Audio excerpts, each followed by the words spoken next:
안녕하세요. 저는 62살에 잠실에 살고 있는 여자입니다. 벌써 다음 달이면 명절이 다가오네요. 그러다 보니 작년에 제가 겪었던 일들이 생각이 나면서 잠시 잊고 있었던 일들이 또다시 저를 괴롭게 만들고 있네요. 저에게는 하나뿐인 귀중한 딸이 있어요. 현재 나이는 32살이고 회사 생활 잘하고 있지만 아무래도 제일 걱정이 되는 건 제 딸일 거예요. 예비 사위였던 놈의 엄청난 실체를 확인할 수 있었고 저희 집은 풍비박산이 날 정도로 위태로워졌어요. 딸이 유학을 다녀온 뒤에 저에게 꽤 괜찮은 남자를 만났다며 자주 연락을 주고받았는지 한국으로 돌아와서도 만나고 있었던 것 같아요. 당연히 부모 입장에서는 걱정이 되었습니다. 얼마나 괜찮은 남자길래 한국에 돌아와서까지 만날 정도야? 그런 걸 왜 이제야 엄마한테 얘기하는 거니? 좀 더 빨리 말하지. 아무래도 저도 조심스러운 점들도 있고 섣불리 얘기를 하면 엄마가 걱정하실 것 같아서 저도 생각 많이 했었어요. 그런데 정말 괜찮은 사람이에요. 그래서 소개해 드릴 마음이 있어서 얘기해 드리는 거예요. 시간 내서 얼굴 한번 보실래요? 글쎄다. 너희 아빠가 몸도 성취하는데 지금 이 시기에 얼굴 보고 웃을 기분은 아닌 것 같구나. 시간을 좀 더 가지고 생각해 보자. 딸은 제 입장에서 그래도 긍정적인 답변이 나올 거라고 생각했었지만 저는 좋게 답을 해주진 못했어요. 남편의 몸 상태가 별로 좋지 않았거든요.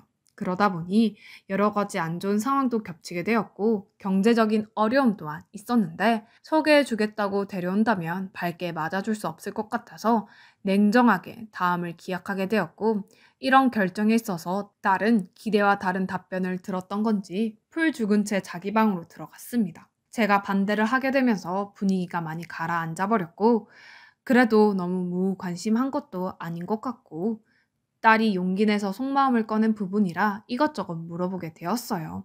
어느 정도 관심을 가지니 다행히도 제가 한 말들을 마음속에 담아주지는 않았는지 자기가 만나고 있는 남자에 대해 좋은 쪽으로 설명을 하기 시작했고 묵묵히 그 말을 들어줬어요.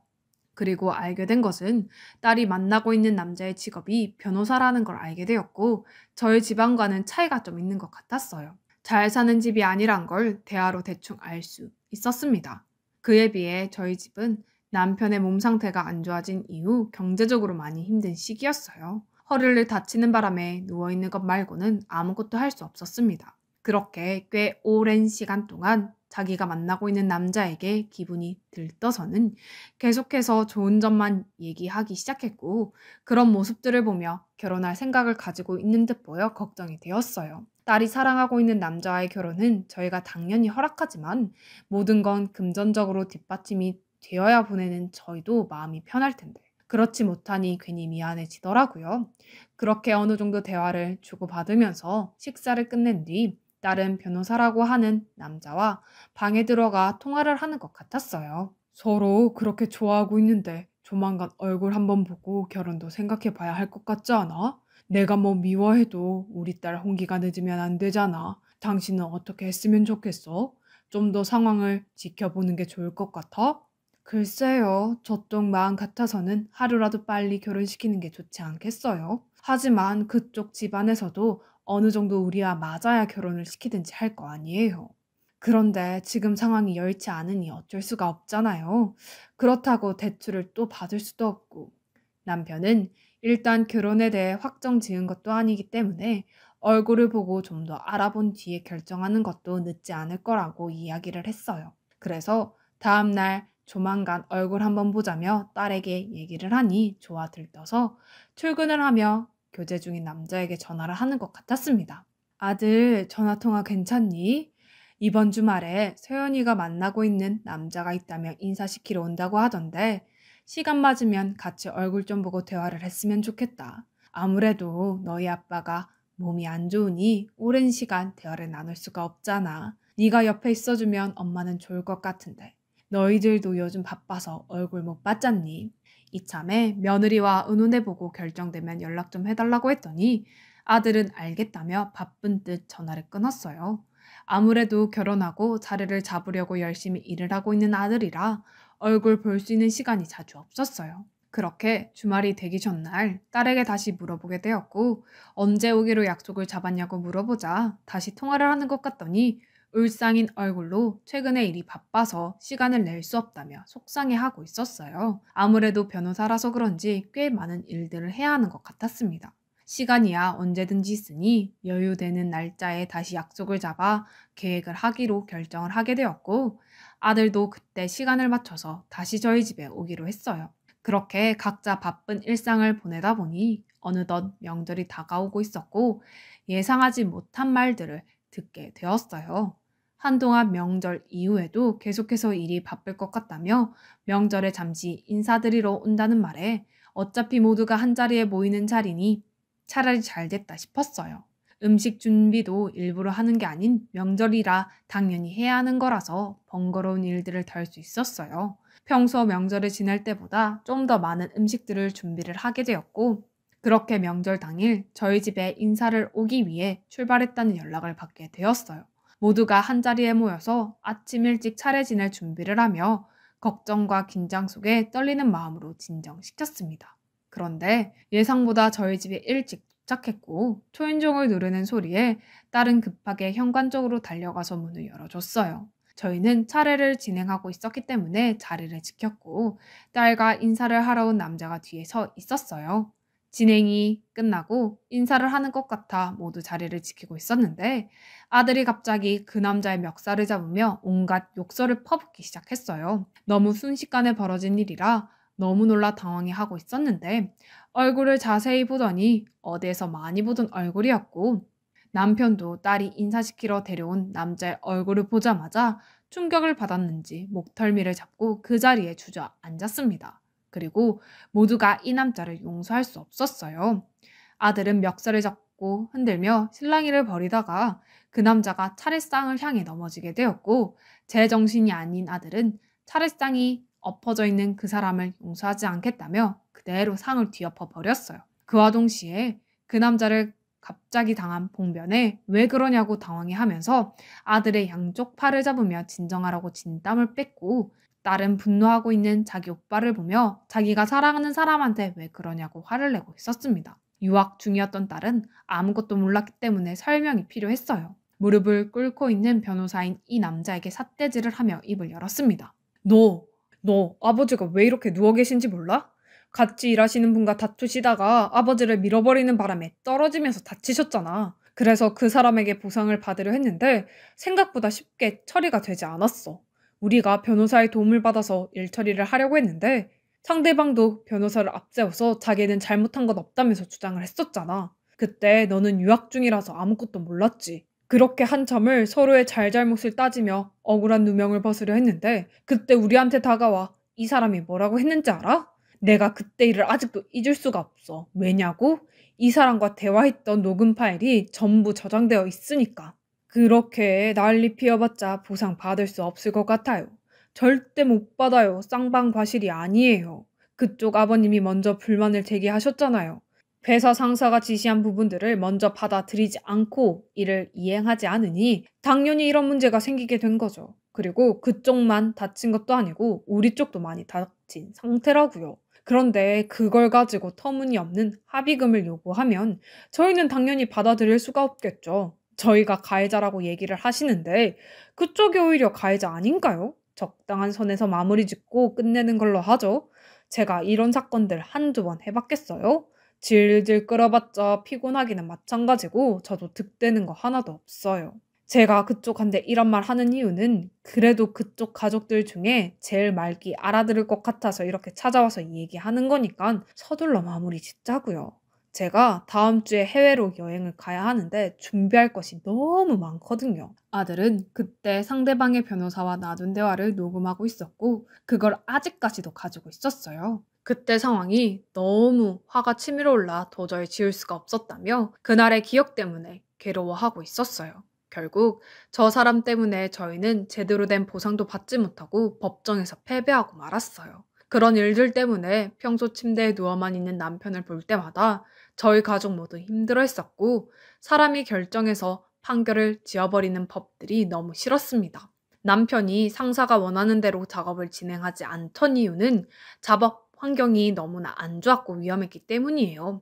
그래서 좀 더 안전하게 작업을 할 수 있게 상황을 만들어 달라고 하자 작업자로서 당당하게 요구를 했었지만 회사 상사는 그런 부분들을 전부 무시를 하며 무작정 기한 내에 급하게 작업을 끝내기를 원했습니다. 안정장치를 전부 설치를 한 뒤에 작업을 하는 부분에 있어서 너무 많은 시간이 소요된다며 그냥 일을 하라며 무작정 떠밀었고, 그렇게 하지 못하겠다고 단호하게 얘기하던 남편과 몸싸움을 벌이다가 남편이 떨어지면서 허리를 크게 다치게 되었어요. 그래서 이런 점들을 저희가 진술을 하면 전부 저희 편을 들어줄 거라고 생각했어요. 하지만 법이라는 게 이리저리 빠져나갈 수 있는 구멍들이 많다 보니 점점 저에게 불리한 작용이 적용되었고, 변호사는 충분히 안정장치가 제대로 이루어져 있었다면서 되려 저희 남편을 회사의 고문관으로 사건을 수집하고 있었습니다. 상사들은 저희 남편의 FM식의 진행 방식을 마음에 들어하지 않았거든요.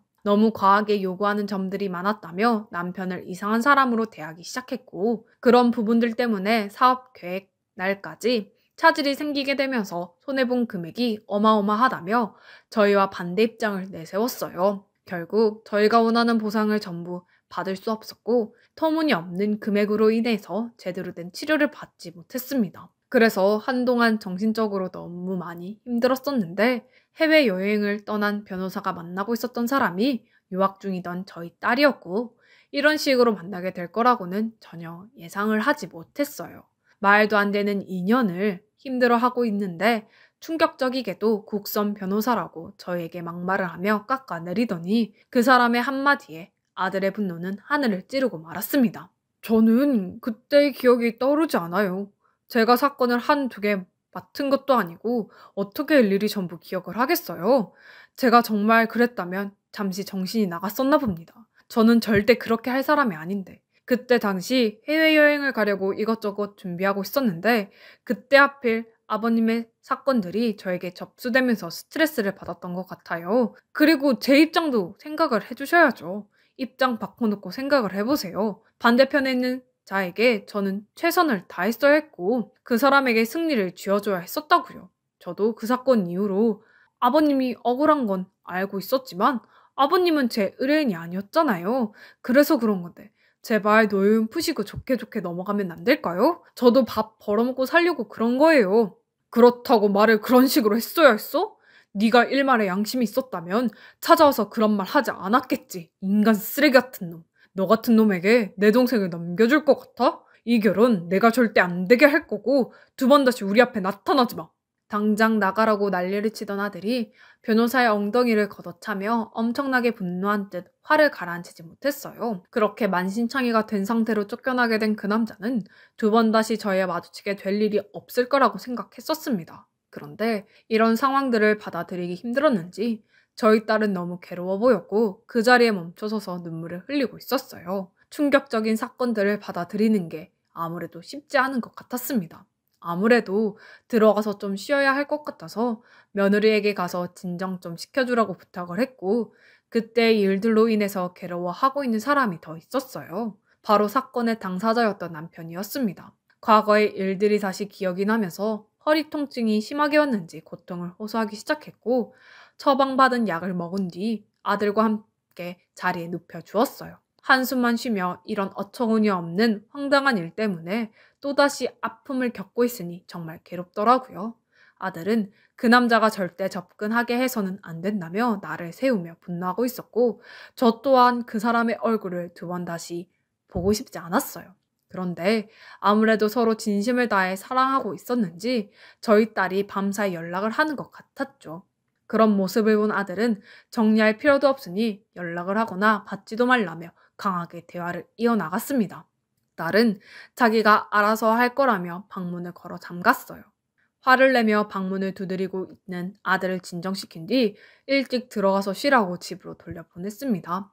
그래도 딸이 상처를 아물 수 있는 시간은 줘야 할 것 같아서 뒤에서 지켜만 보기로 했어요. 알아서 잘 정리할 거라고 생각했습니다.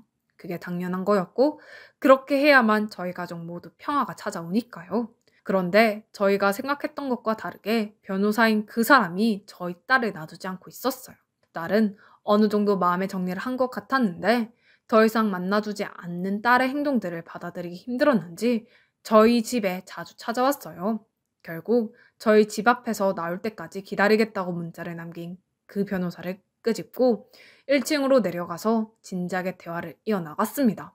하지만 절대 고집을 꺾지 않았고 저를 당황하게 만들었습니다. 그쪽이랑 저희 딸과는 정리해야 한다는 거 모르세요? 그런 상황들이 있었는데 어떻게 제 딸과 결혼할 생각을 하고 있는 거예요? 좋게 좋게 말할 때 그만했으면 좋겠네요. 변호사니까 돈도 많잖아요. 다른 여자 많으니까 새로운 사람 찾아보세요. 절대 그럴 수 없습니다. 저는 서연이가 없으면 앞으로 살아갈 수가 없어요. 제가 하는 사랑은 진심입니다. 제가 어떻게든 살면서 과거의 일들을 전부 보상해 드릴 테니 제발 부탁드립니다. 서연이와 다시 만날 수 있게 도와주세요. 이렇게 무릎 꿇고 빌겠습니다. 진심을 다해서 사랑해온 사이이고 결혼까지 생각할 정도로 진지했었는데 갑자기 이렇게 인연을 끊으면 저는 앞으로 인생을 포기할지도 몰라요. 그러니 부탁드립니다. 서연이와 대화할 수 있는 기회를 주세요. 사람 일은 아무도 모른다는 거 잘 알고 계시죠? 한국이 얼마나 좁은 땅덩어리예요. 몇 다리만 건너면 다 알고 지내는 사이라고요. 그 정도로 좁은 이 한국 땅에서 자신이 내린 이 잘못에 대해 대가를 치를 거라고 전혀 생각하지 못했어요. 아무리 의뢰인이라고 했어도 그런 식으로 저희 집안을 깎아내리는 건 잘못된 거죠. 그렇게 하신 행동들은 그쪽의 평소 모습인데 어떻게 제 딸을 그쪽한테 보낼 수 있겠어요? 저희는 두 번 다시 얼굴 보고 싶지도 않고 앞으로도 우리 딸과 어떤 식으로든 만날 수 있는 상황들은 전부 피해 주셨으면 좋겠네요. 똑똑한 양반이니 제가 하는 말이 무슨 말인지 대충 알아들을 거라고 생각해요. 제 앞에서 무릎을 꿇고 있는 그 남자는 저희 딸을 진심으로 사랑하고 있었는지 눈물까지 보이고 있었습니다. 하지만 저희는 그 사람을 받아들일 수 없었어요. 그때 이후로 살면서 너무 괴로운 삶들의 연속이 계속됐었거든요. 집으로 돌아온 저는 조심스럽게 딸의 방문을 열었는데 창문으로 그 사람을 쳐다보며 눈물을 흘리고 있더라고요. 그런 딸의 마음을 알기 때문에 조심스럽게 다가가 위로를 해주었고 그렇게 그 사람과 딸의 인연이 끝나는 줄 알았습니다. 시간이 약이라고 이루어질 수 없는 관계라는 걸 확실하게 받아들였는지 평소처럼 별 문제 없이 지내고 있었어요. 아들도 걱정이 되었는지 저에게 자주 전화를 걸어서 상태를 물어봤고 개인적으로 자기 동생이 걱정됐는지 좋은 말을 많이 해줬습니다. 좋은 사람이야 널리고 널려있기 때문에 앞으로도 기회는 많으니 걱정하지 말라고 주말에도 며느리와 함께 찾아와서 꽤 많은 신경을 써주고 있었어요. 그런데 얼마나 제 딸에게 사탕 발림을 했던 건지 모든 걸 철저하게 숨기며 서로 만나고 있었고 뜻밖의 장소에서 둘이 만나는 것을 목격하고 말았어요. 며느리와 오래간만에 잠시 시간을 보내기로 약속을 했었고 단둘이 저녁을 먹기 위해 고민을 하며 거리를 거닐고 있는데 길 건너편에 저희 딸과 그 사람이 단둘이 카페에 앉아 웃고 떠들며 교제를 하고 있더라고요. 순간적인 멈춤에 저를 바라보던 며느리가 한 곳을 계속해서 쳐다보고 있자 그걸 보게 된 며느리는 경악을 하게 되었고 그 모습을 보고 있던 저는 손이 부들부들 떨리며 분노가 치밀어 올랐어요. 저를 바라보며 성큼성큼 걸어가고 있는데 변호사가 잠시 전화를 받으며 밖으로 나오더라고요. 순간 당황해서 며느리와 몸을 돌려서 곁눈질로 바라보고 있는데 건물 코너를 돌아서 들어갔고 딸은 핸드폰을 만지며 변호사가 오기만을 기다리고 있었습니다. 좋은 기회였어요. 저와 며느리는 화가 머리끝까지 올라온 상태로 통화를 하고 있는 변호사에게 다가가고 있는데 사람의 인성은 변하지 않는다고 엄청난 대화를 듣고 말았고 저는 뒤에서 머리채를 잡고 흔들고 말았습니다. 나도 당연히 당신 보고 싶지. 내가 잘 해결해 준다니까. 나 믿고 기다려. 나 변호사잖아. 법에 대해서 빠삭하게 알고 있는데 뭐가 두렵다고 떨고 있어. 내가 알아서 잘 처리해 줄 테니까 내일 저녁에 만나는 걸로 하자. 그쪽 호텔로 예약을 잡았어. 꽤 비싼 곳인데 왜? 인사드리러 언제 갈 거냐고? 조만간 시간을 내서 나를 잡도록 하자. 내가 워낙 바쁜 거 잘 알고 있잖아. 이번 달은 너무 조급해하지 마. 그럼 나도 사랑하지. 지금 내가 미팅 중이니까 내일 저녁에 그 호텔에서 기다리고 있을게. 연락하려면 새벽에 문자 주면 내가 답해줄게. 너 지금 뭐라고 그랬니? 뭐 호텔? 너 지금 다른 여자 만나고 있으면서 내 딸 놓아주지 않고 만나고 있었던 거야? 이런 쓰레기 자식이 어디서? 내 딸에게 한 번도 아닌 두 번의 상처를 줘? 절대 가만두지 않을 거다. 며느리도 듣고 있다가 화가 머리끝까지 타올랐는지 저보다 먼저 달려가 그놈의 머리채를 잡고 흔들었고 뒤이어 저도 그놈의 멱살을 잡고 난리를 치기 시작했어요. 난리가 난 상황들 때문에 주변에서 웅성거리자 제 딸이 밖으로 나왔고 셋이서 난리를 치는 모습에 당황했는지 급하게 달려와서 저희를 말렸어요. 아무것도 모르는 딸은 왜 그러냐며 둘이 만나는 것 때문에 그런 거면 어쩔 수 없는 거라고 그 사람 편을 들길래 제가 진정이 되지 않아 며느리가 대신 설명을 해주었고 그것을 듣고 있던 딸이 그놈의 핸드폰을 강제로 뺏어서 방금 통화했던 전화번호로 다시 전화를 걸었어요. 그리고 수화기에서 들려오는 목소리에 딸은 주저앉으며 눈물을 흘리고 말았습니다. 사랑하는 사람과 헤어진다는 건 정말 쉽지 않지만 자기 몰래 다른 여자와 만나고 있었다는 걸 알게 된 이후로 딸은 더 이상 그 남자를 믿지 못했고 가증스러운 입놀림을 상황을 미움하려고 하는 그놈에게 딸은 뺨을 올려 붙였습니다. 딸은 그 여자에게 다시 전화를 걸어 화를 내며 그놈이 어떤 사람인지 설명한 뒤에 전화를 끊었어요. 모든 상황이 정리가 된 듯 보였고 그렇게 그놈과의 인연이 끝이 났어요. 그런데 그놈이 다른 여자와 통화를 하고 있던 사람은 꽤 높은 위치에 있는 집안인 것 같았어요. 소문으로는 변호사직을 내려놓게 되었다고 듣게 되었는데 아무래도 그 집안에서 그놈의 행동에 대해 손을 쓴 듯 했습니다. 입만 살아가지고 자신이 가진 권력으로 다른 사람들을 이용해 먹으려고 했던 그놈의 충격 실체가 밝혀지게 되면서 자신이 나락으로 떨어진 꼴이 되었네요. 이 일들이 제가 작년에 겪었던 일들이었고 지금은 그래도 잘 지내고 있습니다. 살면서 정말 억울하게 누명을 쓰다 보니 받을 수 없는 혜택들을 받지 못하는 경우가 있는 것 같아요. 저희도 그런 입장이었고요. 사람이 만든 법이 완전하지 않기 때문에 벌어지는 일 그런 것 같습니다. 법을 이용해서 나쁜 마음을 먹은 사람들은 언젠가 그에 대한 대가를 받는 것 같아요. 제 사연을 들어주신 분들 또한 지금 현재에도 어려운 상황에 놓인 분들이 계실 텐데요. 잘 헤쳐나가시고 밝은 빛을 보셨으면 좋겠어요. 꼭 좋은 일들이 가득하시기를 바라며 이 글을 마치겠습니다. 감사합니다.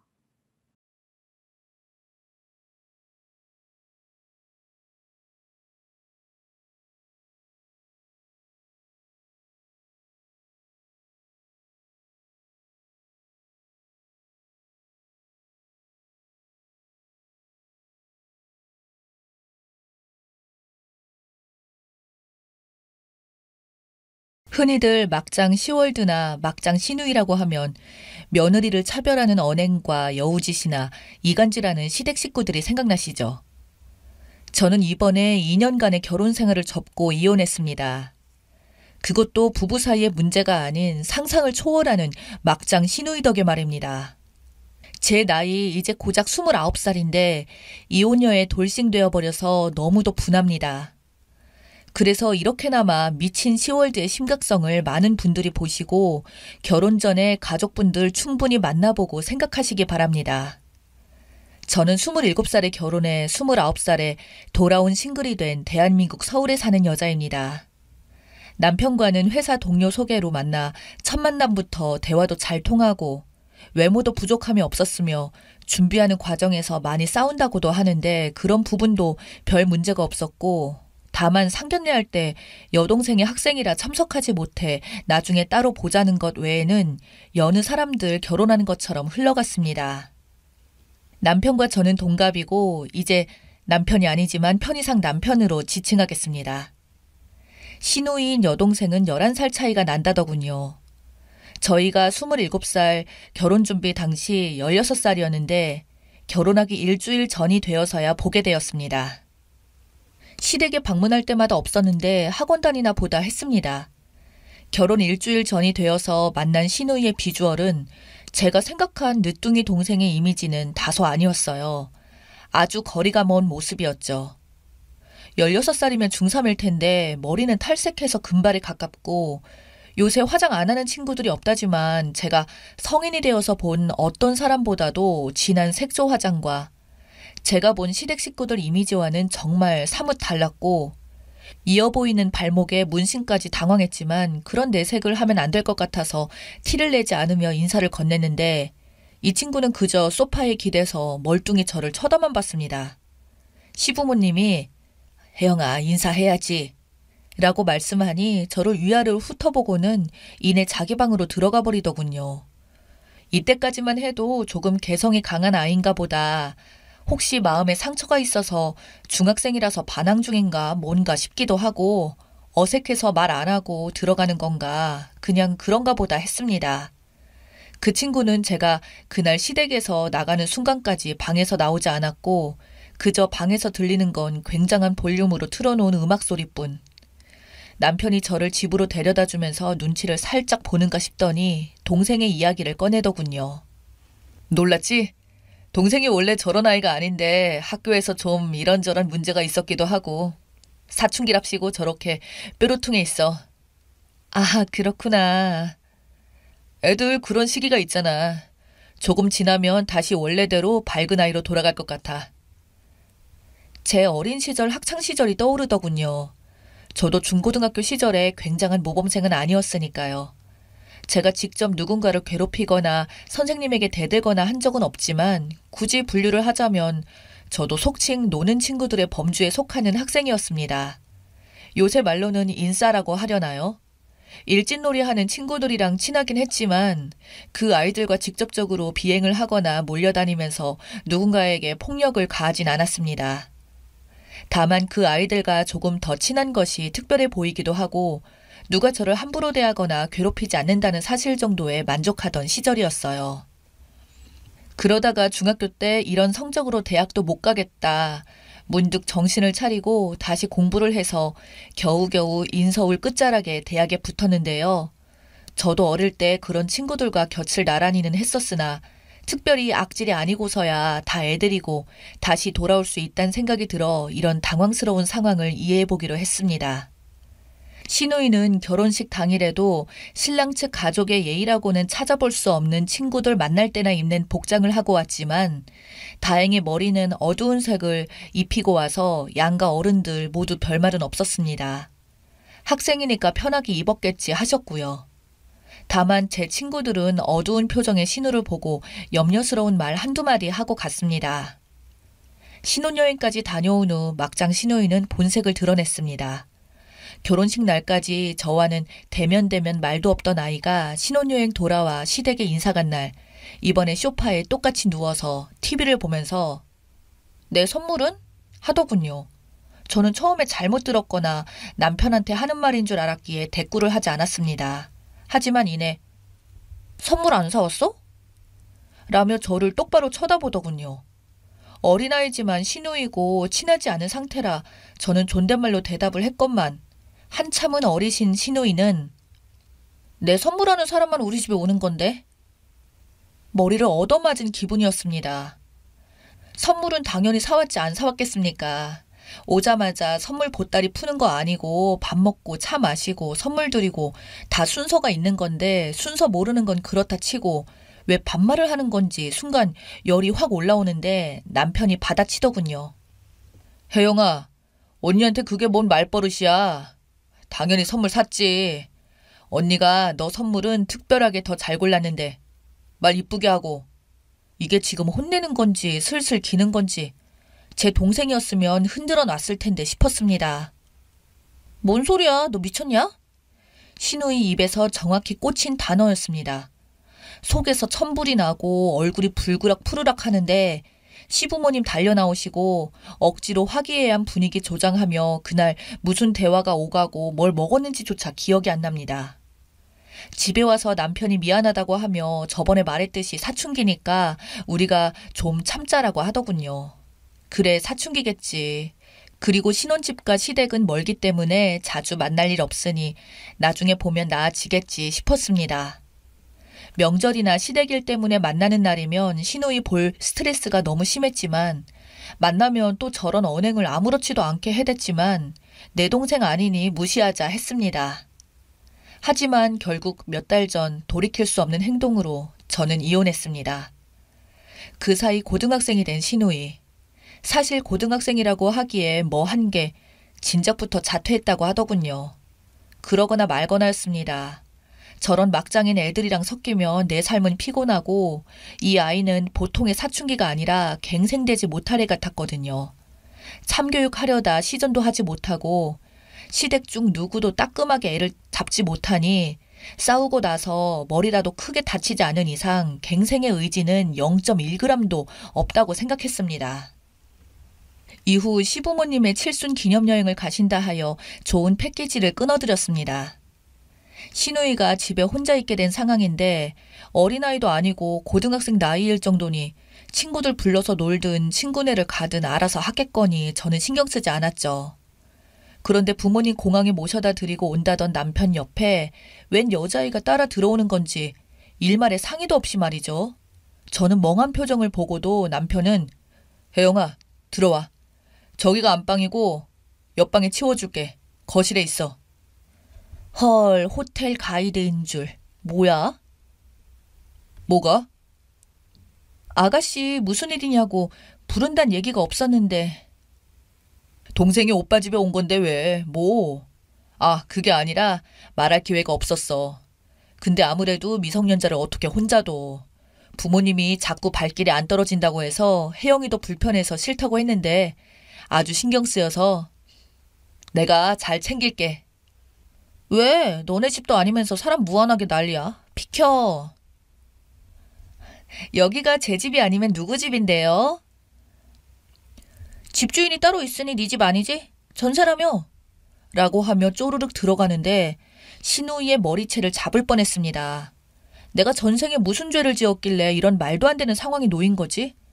친정에 연락하니 어린애고 미성년자니 며칠만 데리고 있어라.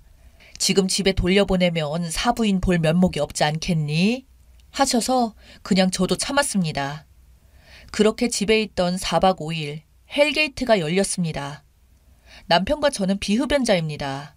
그런데 퇴근해보니 집에서 매캐한 냄새가 나더군요. 화를 낼 당사자는 어디에 갔는지 베란다에는 재만 잔뜩 털어놓고 나갔으며 윗집에선 인터폰이 컴플레인 올라왔고요. 시골 어르신이 올라와서 그랬다고 죄송하다고 둘러대고 도저히 못 참아 신우 잡을 생각했는데 새벽 3시가 넘어도 들어오질 않아 잠들었습니다. 출근 전에 이야기 좀 하려는데 화장도 안 지우고 벌러덩 자고 있더군요. 가까이 가니 술 냄새가 진동을 합니다. 깨워봐도 미동이 없어 시누이 두고 출근하니 남편한테 카톡 옵니다.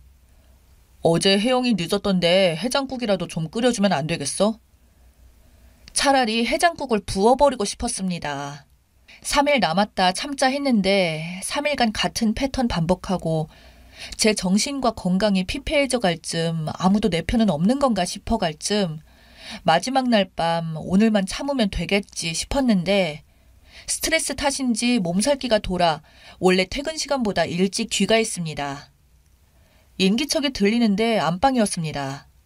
아직까지 자고 있나? 잠꼬대를 하고 있나 싶었는데 남자 목소리도 들려와서 문을 벌컥 열었더니 세상에 전 그 광경을 잊을 수가 없습니다. 자다가도 벌떡벌떡 소리 지르면서 일어나게 됩니다. 저한테 이혼뿐 아니라 휴직을 하게 만든 악몽입니다. 젊은 남자도 아닌 수염 덥수룩한 아저씨랑 함께 있더군요. 제 신혼집 안방 침대에서요.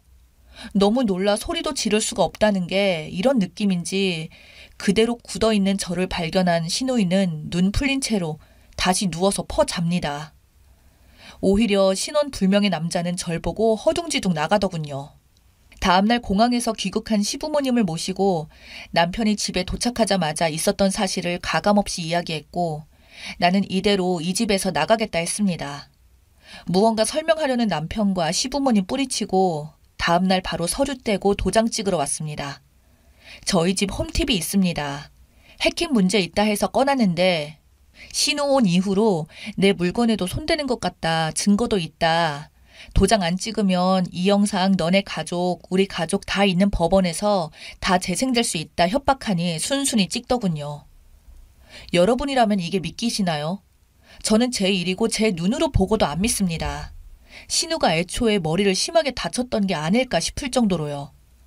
이 세상에 존재하는 개념이 아닌 듯합니다. 이혼 준비하고 정리하면서 들은 이야기로는 신우가 어릴 때 마음의 상처를 받은 게 아니라 제 예상대로 수많은 아이들에게 상처를 주고 다녔으며 상견례 때 보이지 않았던 이유는 학폭 가해자로 소년원에 있었다고 해요. 정말 대단합니다.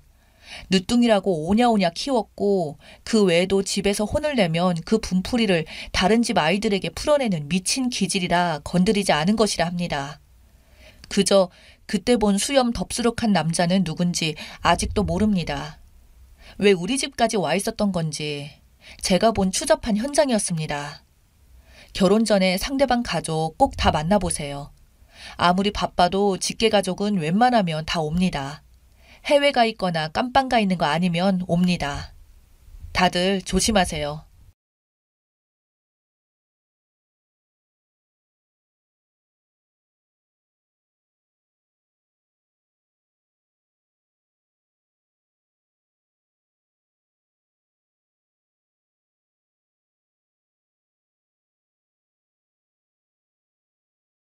안녕하세요. 저는 26살의 새댁입니다.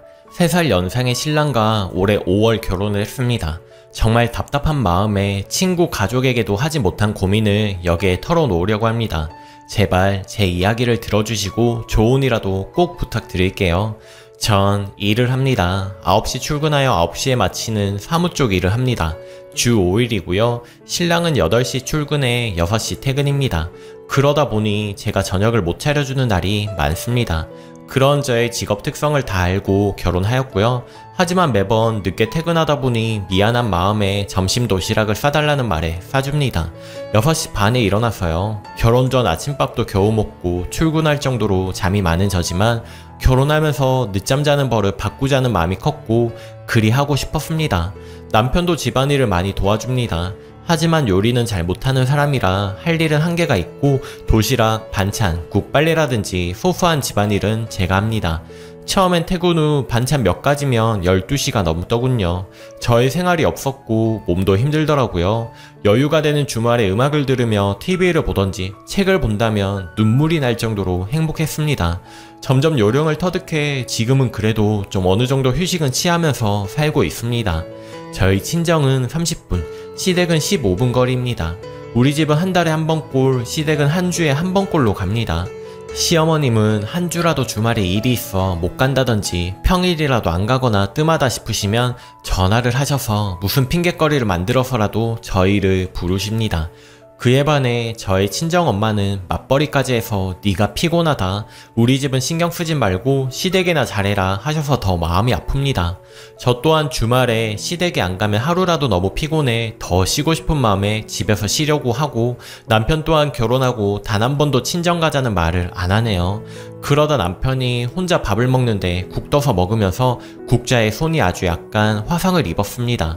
화상까지도 아닌 물집, 반경 1cm 정도의 큰 물집. 주말에 시댁을 갔는데 시어머니가 그걸 보시고는 역정을 내시며 제가 있는 자리에서 혼자 밥 해먹다가 손이나 대고 하라고 장갑은 한 줄 아냐? 하십니다. 순간 울컥했습니다. 그럼 나는 밥만 하라고 시집 왔나 싶기도 하고, 또 빨래 이야기가 나와서 저는 흰빨래, 짙은 겉옷류 따로 세탁한다고 하니 와이셔츠는 손빨래 해야지 하십니다. 저희 신랑 와이셔츠 하루에 1개입니다. 그것 또한 아침마다 제가 다 다려주고요. 시어머니는 꼭 제가 전업주부인 줄 착각하시는 것 같습니다. 이것 말고도 소소히 많은데 아침마다 주스를 갈아서 먹이라는 둥, 주 1회마다 삼계탕을 끓여서 몸보신을 해주라는 둥, 마치 제가 요리사나 가서 도움이 좀 되는 줄 아시나 봅니다.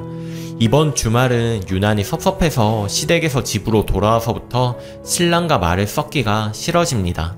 그동안 2가지 일을 나름 열심히 해보겠다고 하려고 한 제가 듣는 소리가 고작 저딴 소리인지, 처음 결혼해서 2주 동안 인사드리고 바빠서 못 찾아뵐 때 전화를 해서 우리 아들 살은 안 빠졌나 하십니다. 그 말에 살 빠지게 하면 난 죽겠구나 싶어 정말 열심히 먹였습니다. 도시락에 아침까지. 지금은 6개월 사이에 7kg나 쪘고요. 찌면 괜찮겠지 싶었지만 아들이 스트레스를 받아서 살이 쪘다고 합니다. 어떻게 하면 이런 스트레스에서 벗어날 수 있을까요? 제발 여러분들 도와주세요. 후기. 안녕하세요. 6년 전 우연히 제가 쓴 글을 보게 됐네요. 조회수가 많지도 않았고 인기글도 아니어서 후기를 생각하시는 분은 없으시겠고 그냥 넘기려다가 요즘 회사 일이 한가하기도 하고 지난 생각에 몇 자 적어보겠습니다. 제목 그대로 저는 4년 전 5월 만 3년의 결혼 생활을 끝으로 이혼을 했습니다. 그때 당시 전 남편은 전문 직종이지만 서비스 분야에 있었고 사람 상대하는 일이라 스트레스를 많이 받아 하길래 지금 내가 벌고 있으니 그만두고 싶으면 그만두고 다른 곳을 알아봐라. 아이가 없을 때 정말 당신이 하고 싶은 일을 찾아보라고 했더니 며칠 뒤 정말 사직서를 내고 집에 왔더군요. 아무 말 하지 않고 받아주었습니다. 집에서 논다고 하여 눈치 주거나 신경 쓰이게 하기 싫어서 당당하게 쉬라고. 당신은 지금 쉬면 60대기 전까지는 쉬기 힘들지 않겠냐. 놀 때 편하게 여행도 다녀오고 실컷 놀라 하면서 골프 배우라고 등록비까지 다 지원해 주었습니다. 그렇게 정말 1년을 푸근하게 쉬더군요. 그럴 수 있다고 생각했습니다. 아들이 그렇게 1년 놀고 있으면 시어머니의 자존심은 한풀 꺾일 거라 생각했지만 웬걸요? 더욱더 강해지셨죠. 자격지심이었는지 아들이 놀고부터는 생활비에 보태라고 용돈을 들면 50만원이 든 봉투를 앉아있는 자리에서 바닥으로 툭 던지시더군요. 거절하였으니 받으러 하시길래 받고 나중에 생신 때 다시 돌려드리려고 봉투 그대로 가지고 있었습니다. 그렇게 2달을 받았을 때쯤 전 남편과 시어머니 둘이 짜고 저에게 거짓말하다가 딱 걸렸습니다.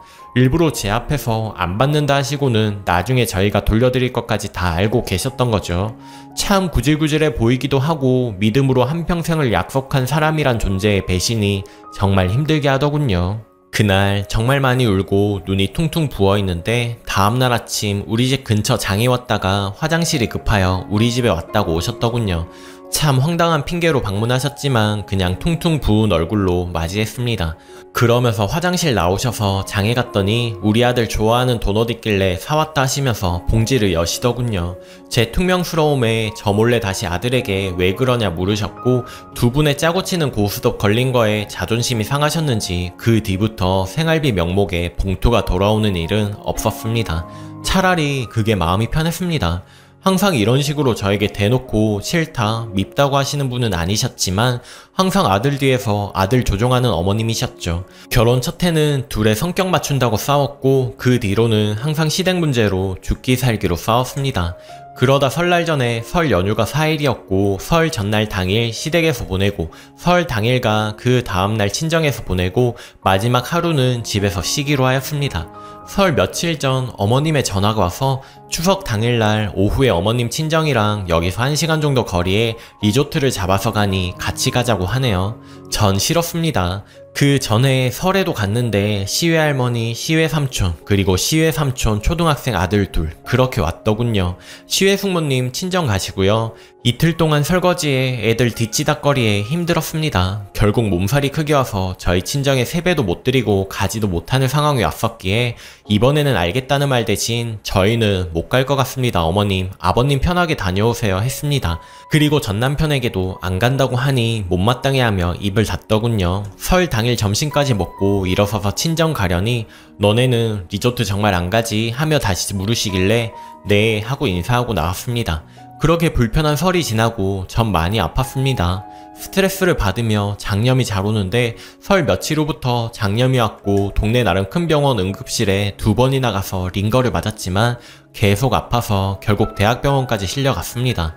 친정이 대학병원 근처라 엄마 아빠가 부랴부랴 응급실을 오셨고 검진 결과는 장염이 맞는데 장염 환자 치고는 염증 수치가 너무 높아서 입원을 해야 한다더군요. 장염으로 인해 대학병원에 입원한다는 게 좀 이상했지만 입원하고 여러 검사를 했습니다. 위암 수술 환자도 일주일이면 퇴원시키는데 장염으로 8일 입원을 했습니다.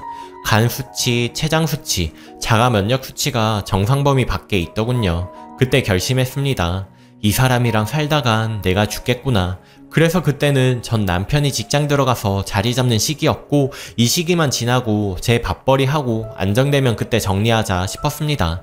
그렇게 봄이 오고 작은 일 하나에 꼬투리를 잡아 싸우고는 이혼하자 했습니다. 더는 너랑 못 살겠다고. 그 이야기를 카톡으로 한 게 지금 좀 후회가 됩니다. 직접 보고 해야 했는데 그때는 그 사람 얼굴조차 쳐다보기 싫었고 그냥 회사에 앉아 눈물만 나는 상황에 빨리 처리하고 싶었습니다. 우여곡절 끝에 이혼하자고 했고 마지막 시어머니가 전화가 왔더군요. 전남편 폰으로 저에게 전화하였더군요.